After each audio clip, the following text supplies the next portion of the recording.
we're going to be turning this into this. The process is fairly easy and straightforward, so let's get started.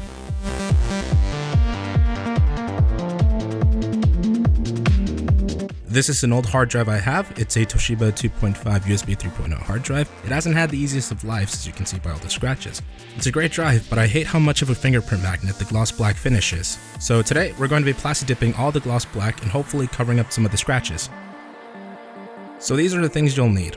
A can of plasti-dip. This could be any color you want. I'm using blue for this project. Masking tape is the best way to go. In a pinch, you could use electrical tape if that's what you have available. Something to clean the drive. I'm using a microfiber towel. You could use anything that's lint-free for best results. This one's optional, and I'll go into it a little later why, but a spare USB cable, or the one that came with your hard drive.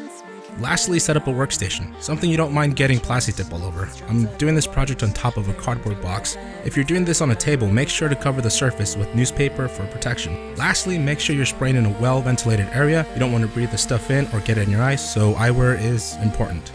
Alright, let's get started. First, make sure the surface is clean. I did this off camera. Cleaning is straightforward. Use your towel to just clean the surface.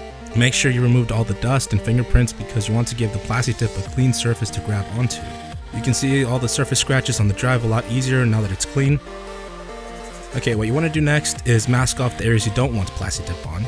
I'm going for a two-tone effect, so the top part that is currently gloss black will be matte blue when it's done, and the bottom half will stay black.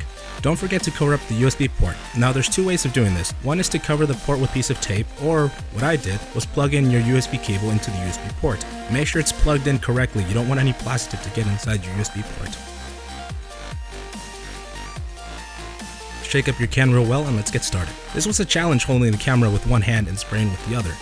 But what you want to do is start spraying just outside of the drive and then move inwards towards the drive, then stop just outside the drive, kind of like this. So effectively, you're spraying just outside it, going over it, and then just past it. This will ensure that you have the best possible coverage. Also make sure to spray about 5 to 7 inches away from the drive. Your first coat's going to be a light one, so don't go too crazy. A few back and forth passes will be fine. Otherwise the dip will start to run and it won't look as good.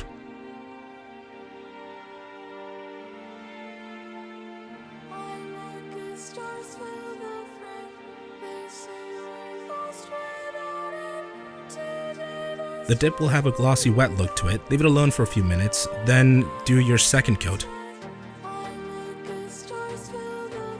After about 5 minutes, the wet look will go away and is ready for the next coat.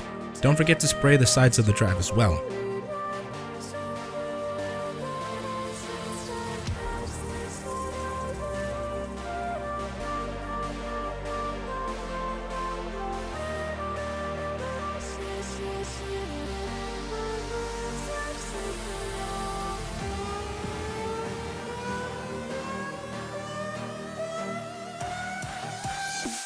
Before I sprayed the third coat, I noticed the edges of the drive weren't getting good coverage, so I stood the drive up and did my third coat this way.